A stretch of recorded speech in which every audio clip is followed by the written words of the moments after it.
Welcome to Exam Sales Comprehensive Guide to the Microsoft Power Automate RPA Developer Exam. This certification assesses your ability to develop, deploy, and manage automation solutions using Power Automate. The exam consists of 3 domains: develop solutions, deploy and manage solutions, and design solutions, with a weightage of 45%, 30%, and 25% respectively. Develop solutions. The first domain focuses on automating desktop and cloud processes using Power Automate actions, logic, and data manipulation. This domain requires you to have hands-on skills and conceptual knowledge. Under Develop Solutions, you'll learn to develop Power Automate desktop flows, including configuring UI elements and selectors, implementing variables and data types, and using loops and conditional statements.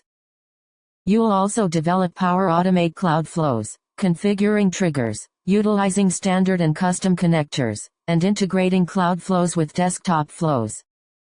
Additionally, you'll implement data handling and logic, applying Power Automate expressions and functions, parsing and manipulating JSON and XML data, and implementing exception handling using scopes.